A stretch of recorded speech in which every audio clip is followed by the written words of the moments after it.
방글라데시에서 이슬람교도 10,000명을 전도하여 세례를 준 살아있는 전설 박천록 선교사님의 전도행전 사명 소개합니다. 나는 20대 청년 시절 하나님이 어딨냐며 술 먹고 방탕하게 살았다. 어느 날 밤 12시경 술에 취해 집으로 가는데 갑자기 내 머리 위에서 벼락 같은 음성이 들렸다. 방탕하지 말라. 주위를 돌아보니 아무도 없었고 분명히 내 머리 위에서 소리가 들렸는데 위를 쳐다봐도 아무도 없었다. 나는 정신이 번쩍 들며 술이 확 깼다. 혹시 도깨비 소리인가? 무섭고 두려웠다. 그리고 며칠 후 그날도 술이 머리 꼭지까지 차서 밤 12시경 귀가하는데 또 갑자기 큰 음성이 바로 내 머리 위에서 들려왔다. 술 취하지 말라. 정녕 네가 화를 면치 못하리라. 술이 확 깨고 정신이 번쩍 들어 소리가 들린 위를 쳐다봐도 아무도 없었다. 불길한 예감이 들었으나 미련한 나는 계속 술에 취해 방탕한 삶을 살았고 1년 후 폐병 말기로 피를 토했다. 나는 불교 신자로 석가탄신이라는 절에가 불공을 드렸으나 사촌 형님이 찾아와 나를 전도했다. 네가 예수를 믿고 술을 안 먹었으면 이런 일이 안 생겼을 텐데 이제라도 예수님을 진심으로 잘 믿으면 병을 고칠 수 있다. 나는 지푸라기라도 잡고 싶은 심정으로 순순히 교회에 따라갔다. 어느 주일 예배 때 목사님이 종을 땅 치고 묵도를 하는데 내 마음속에서 음성이 들려왔다. 너는 내 종이다. 나는 깜짝 놀라 눈을 떴다. 남자 목소리 같았는데 주위를 둘러보니 모두 여자들 뿐이었다. 종이라면 머슴이 아닌가? 이제 내가 폐병에 걸려 쓸모없는 인간이 되니까 하나님이 나를 시골로 보내서 머슴살이나 시키려나 보다. 불안하고 겁이 났다. 다음 주 예배를 시작하는 묵도 시간에 또 내 속에서 음성이 들렸다. 너는 내 종이다. 나는 혼자 중얼거렸다. 하나님, 나는 죽으면 죽었지 절대 머슴살이는 못합니다. 나는 그것이 하나님의 부르심이라는 것을 그때는 몰랐다. 병은 점점 악화되어 매일 목에서 피를 한 사발씩 쏟아냈다. 비참한 내 인생, 길어도 6개월 이상은 못 살 것 같다. 하나님의 기적이라는 것이 있다던데 일주일 금식 기도해서 하나님이 살려주시면 살고 아니면 이렇게 사느니 차라리 빨리 죽어버리자 각오하고 청평 기도원으로 갔다. 하루에 4시간만 자고 매일 20시간씩 죽기 아니면 살기로 기도했다. 세상에 더 이상 다른 방법이 없었고 이것이 마지막 방법이라 생각했기 때문이다. 금식 5일째 되는 날 폐가 찬물로 씻은 듯 시원해지면서 몸에 힘이 나기 시작했다. 그리고 금식 일주일째 되는 날은 내가 폐병을 고침받았다는 확신이 들었다. 기도원에서 내려와 병원에 가서 폐 검사를 하니 의사가 놀라며 말했다. 거참 이상하네요. 폐가 정상입니다. 어디 가서 치료하셨습니까? 나는 꿈만 같았다. 살아계신 하나님을 나는 이렇게 만났다. 그 후로 나는 예수님, 구원, 죄사함, 천국과 지옥이 확실하게 믿어졌다. 주님께서 병들어 죽을 이 몸을 살려주셨으니 앞으로 주님만 위해 살겠습니다. 고백하고 나는 기꺼이 주님의 종이 되기 위해 신학교에 입학했다. 졸업할 무렵 하나님이 말씀하셨다. 너에게 새로운 사명을 주겠다. 방글라데시로 가거라. 1995년 36세에 나는 말로만 듣던 가나안한 이슬람 나라 방글라데시에 도착했다. 방글라데시에서 16년 선교하는 동안 빈민들을 위한 학교를 세워 무료로 교육 급식하고 교회를 세워 이슬람 교도들에게 쌀을 주고 병을 고쳐주며 예수님을 전하여 10,000명에게 세례를 주었다. 그러다 보니 늘 선교비가 모자라 미국에 모금을 하러 갔다. 목표는 25,000불, 3,000만 원이었다. 한 달 동안 약한 몸에 매일 차를 타고 하루 종일 돌아다니며 선교 보고하여 받은 사례비가 총 400불이었다. 비행기 표값이 1,000불인데 미국 가면 선교비가 해결될 거라고 크게 기대하고 왔건만 600불만 미쳤다. 피눈물이 났다. 일이 꼬이고 잘 풀리지 않을 때는 금식기도 하는 것이 제일 상수다. 나는 인디애나주에 있는 어느 기도원으로 가서 금식기도를 시작했다. 일주일 금식기도를 마치자 방글라데시로 돌아가야 할 비행기표 날짜가 일주일밖에 남지 않았다. 그날 낮에 주 장로님이라는 분이 전화를 해왔다. 박 선교사님, 방글라데시에서 선교하시느라 고생 많이 하셨으니 그랜드 캐년으로 관광 갑시다. 선교비 때문에 마음이 타들어가니 놀러 다닐 처지가 아니었지만 하나님께 기도해 보았다. 주님, 어떻게 할까요? 갈까요? 가지 말까요?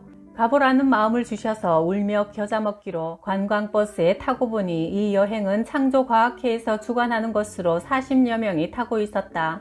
방글라데시 선교사님이 오셨네요. 멀리서 오셨으니 선교 보고를 좀 들어봅시다 하여 오고 가는 길 3시간 동안 간증하니 모두 은혜 받았다고 했다. 여행사 사장 박 집사님이 말했다. 선교사님, 우리 교회에도 오셔서 선교 보고 한 번 더 해주세요. 가보니 아주 큰 한인 교회였다. 그 교회에서 내가 목표했던 25,000불이 정확히 채워졌다. 게다가 다음해 1월에 단기 선교도 오겠다고 약속했다. 막판에 주님의 놀라운 뒤집기 역사였다. 나는 죽었다가 다시 살아난 기분이었다. 막판 뒤집기에 능하신 주님을 찬양했다. 우리가 무엇을 하다가 힘들고 어려워 모든 것을 포기하고 싶어도 끝까지 인내하며 기도해야 하는 것은 하나님의 주 특기가 막판 뒤집기이기 때문이다. 이후로도 그 교회는 수년간 방글라데시 단기 선교를 통해 내 사역에 큰 도움을 주었다. 어느 날 방글라데시에서 내가 개척한 몰라떼 교회에 한 소경이 아들의 손을 잡고 구걸을 하러 왔다. 저 소경의 눈을 뜨게 해주면 예수를 믿지 않겠는가? 나는 그를 보는 순간 그런 생각이 들어 다짜고짜 그의 귀에다 대고 큰 소리로 말했다. 당신이 예수를 믿으면 눈을 뜹니다. 이번 주일 11시 예배 때 꼭 나오세요. 내가 기도해서 눈을 뜨게 해드리겠습니다. 그리고 주일이 되었다. 그 소경이 아들 손을 잡고 정말 교회에 나왔다. 모두들 맹인이 눈을 어떻게 뜨는가 보려고 잔뜩 기대하고 앉아 있었다. 그런데 예배를 시작하고 막상 강대상 바로 앞에 앉아있는 소경을 보니 자신이 없어졌다. 이 소경 때문에 신경이 쓰여 설교도 헷갈리고 제정신이 아니었다. 그러나 한번 약속을 했으니 설교가 끝난 다음 소경을 앞으로 나오라고 하여 눈에 손을 얹고 고래고래 소리를 지르며 5분 동안 기도했다. 예수 그리스도 이름으로 명하노니 못 보게 하는 귀신은 떠나가라! 기도를 마치고 손을 뗀 다음 소경에게 물었다. 보입니까? 아무것도 안 보입니다. 순간 얼굴이 화끈거렸다. 주위에서 킬킬킬 웃어댔다. 나는 소경에게 다시 말했다. 오늘 기도를 시작했으니 매일 하루에 1시간씩 40번 기도를 받으면 눈을 뜹니다. 그러니 내일부터 오후 5시에 오세요. 그는 오겠다고 했다. 얼마나 눈이 뜨고 싶었으면 내가 거짓말 같은 말을 하는데도 오겠다고 할까. 다음날 소경은 하루 종일 동량을 다니다가 오후 5시에 시간을 맞추어 교회로 찾아왔다. 나는 그의 눈에 손을 대고 마음껏 기도했다. 아직 39일 시간 여유가 있으니 마음이 편했다. 일주일 되던 날 나는 맹인에게 물었다. 뭐가 좀 보입니까? 그랬더니 그가 뜻밖의 대답을 했다. 눈앞에 뭔가 아롱아롱해요. 나는 시험해 보려고 검정색 성경책을 가져다 그의 눈앞에 대고 물었다. 이게 뭡니까? 그는 한참 성경책을 요리조리 들여다보더니 말했다. 검정색 같은데요? 나는 다시 빨강색 성경책을 갖고 와서 물었다. 그러면 이건 뭡니까? 맹인은 성경책을 눈에 가까이 대고 요리조리 한참 보더니 말했다. 빨강색입니다. 나는 놀라고 기뻤다. 그동안 소경을 위해 기도하면 기운이 빠져 죽을 것 같더니만 이젠 힘이 펄펄 나서 또 일주일을 기도한 뒤 볼펜을 그의 눈에 대고 물었다. 이건 뭡니까? 맹인은 볼펜을 요리조리 보더니 금방 알아보았다. 볼펜이네요? 나는 신바람이 났다. 조금만 더 기도하면 되겠습니다. 또 일주일을 기도한 뒤 나는 그를 데리고 교회 밖으로 나왔다. 마당에는 아이들이 뛰어놀고 있었다. 지금 마당에 뭐가 보입니까? 나무 같은 것들이 왔다 갔다 합니다. 조금만 더 기도하면 되겠습니다. 우리가 함께 기도한 지 30일 만에 그의 눈이 완전히 열렸다. 눈을 뜬 맹인은 쪽박을 버리고 막노동 일을 하러 다녔다. 맹인 슐레만이 눈을 뜨고 일을 다니니 하루아침에 그 지역에서 나는 거룩한 사람으로 소문이 났고 그동안 우리 교회를 마귀의 소굴이라고 욕하던 이슬람 사람들이 제 발로 교회에 찾아와 교회가 부흥하기 시작했다. 나는 동아건설에서 5년간 근무하던 중 폐병 말기 진단을 받고 일주일 금식기도 끝에 고침받았다. 그 후 하나님의 부르심을 받고 목사가 되어 교회를 개척했다. 어느 날 지금은 필리핀 선교사로 나가 있는 김 집사가 나를 찾아왔다. 전도사님, 우리 주인집 아들이 귀신이 들렸는데 날마다 밤낮으로 밥만 먹고 잠만 자서 덩치가 황소만 해요. 그 엄마가 하도 애 같아서 어젯밤 무당을 데려다 아들을 앉혀놓고 큰 굿을 했습니다. 밤 12시가 되자 이 청년이 갑자기 발작하여 괴성을 지르며 황소처럼 방방 뛰니까 무당이 기절 초풍을 하더니 아이고 나는 겁나서 못하겠다. 이런 사람은 교회로 데려가야 산다. 하는 말을 남기고 도망을 가버렸어요. 그러니까 주인 아줌마가 저더러 자기 아들 교회 좀 데리고 가서 기도해달라고 부탁해요. 내가 가서 보니 아주 가난한 집인데 아버지는 돌아가셨고 어머니와 둘이 살고 있었다. 그날은 시집간 누나도 왔고 귀신 들린 청년은 자고 있었다. 내가 방에서 무릎을 꿇고 기도하자 주님께서 이 청년을 오늘 고치신다는 응답이 왔다. 오늘 어머니와 누님이 회개하고 예수를 믿으면 주님께서 이 청년을 고쳐주십니다. 어떻게 하시겠습니까? 우리 아들만 고쳐주시면 예수 믿지요. 우리 동생을 고쳐만 주시면 저도 믿고 말고요. 그런데 문제는 지금보다 고치고 난 후가 더 중요합니다. 예수를 믿겠다고 해놓고는 고치고 나서 안 믿으면 당신 아들이 지금보다 상태가 더 안 좋아질 것입니다. 그들은 철석같이 믿겠다며 그 자리에서 예수님을 영접했다. 나는 청년을 깨워서 이렇게 앉히고 물었다. 너는 누구냐? 나는 해인사 중이다. 언제 이 아이에게 들어갔느냐? 15년 전에 들어갔지. 너 왜 들어갔냐? 이 아이가 중학교 때 해운대로 수학여행 왔을 때 들어갔다. 나는 이 귀신을 8시간 동안 기도해서 쫓아냈고 청년이 깨끗하게 나았다. 그런데 그의 어머니가 딴소리를 했다. 저는 매일 일을 다녀야 하기 때문에 시간이 없어서 교회 못 나갑니다.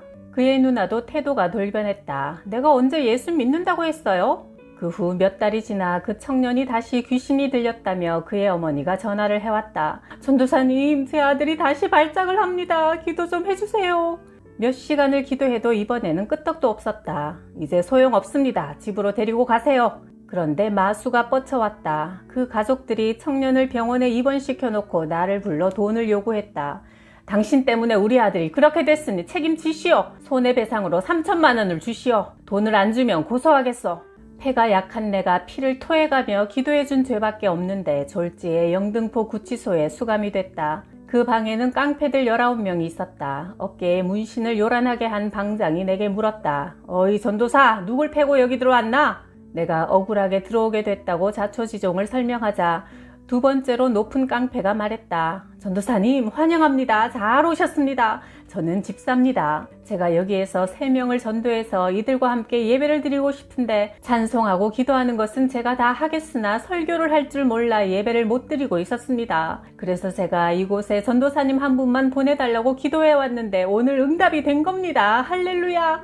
나는 할 말을 잃어버렸다. 대한민국에 하고 많은 전도사들 중에서 하필이면 내가 걸려 들어왔단 말인가? 전도사님, 예배 인도 좀 해주세요. 얼떨결에 예배를 드리려고 하니 방장이 말했다. 어이 전도사, 설교가 시원찮았다가는 알아서 해?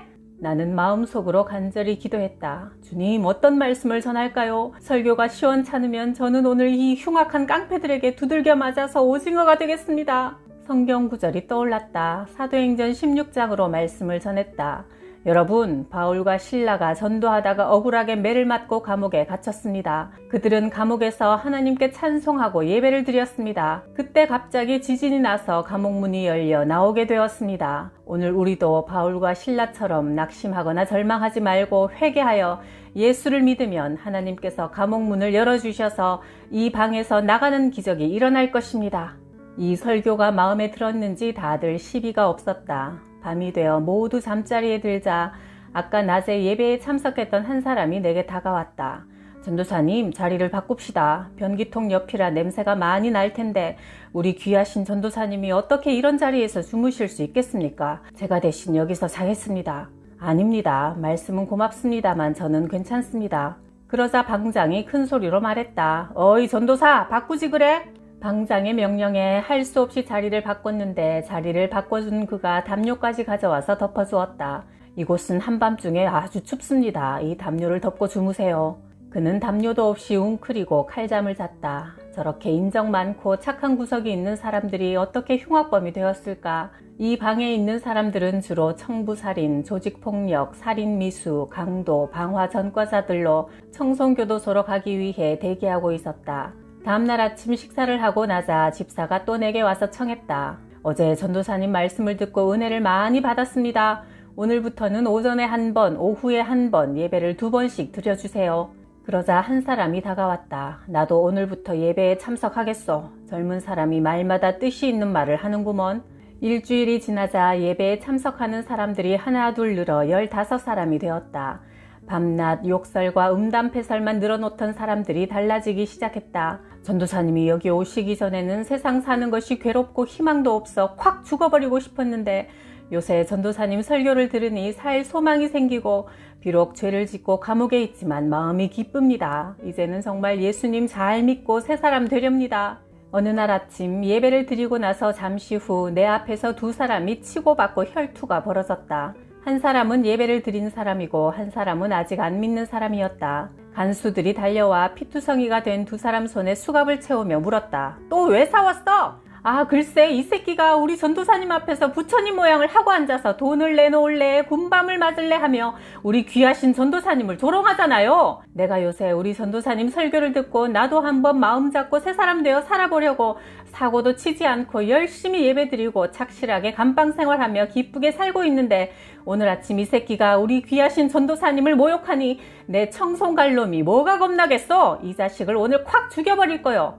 두 사람은 간수들에게 붙들려 갔다가 한나절 지난 후 다시 돌아왔다. 그 난리 후에 내 앞에서 부처님 모양을 하고 앉아서 조롱했던 그 사람도 예배에 참석했다. 감방 안이 교회가 되었다. 처음에는 독사굴 같고 생지옥 같던 감방 생활이 나도 점점 좋아졌다. 그리고 감사가 나왔다. 내가 이런 감방이 아니면 어디 가서 흉악한 깡패들을 내 평생 한 명이라도 전도할 수 있겠는가. 그러나 사평 남짓한 이 조그만 감방에서는 20명이 싫든 좋든 내 설교를 다 들어야 했다. 한 번, 두 번 자꾸 듣다 보니 믿음은 들음에서 생긴다고 이들 모두 예수님을 믿게 되었다. 이제는 전도하는 기쁨 때문에 감방 생활이 오히려 즐겁고 슬슬 체질이 되어가고 있는데 어느 날 석방이 되었다. 나를 고소한 집에 귀신 들린 아들이 나 때문에 정신병자가 된 것이 아니라 본래부터 문제가 있었다는 것을 우리 교인들이 동네 사람들에게 서명을 받아 경찰서에 제출하여 나는 무죄로 20일 만에 석방되었다.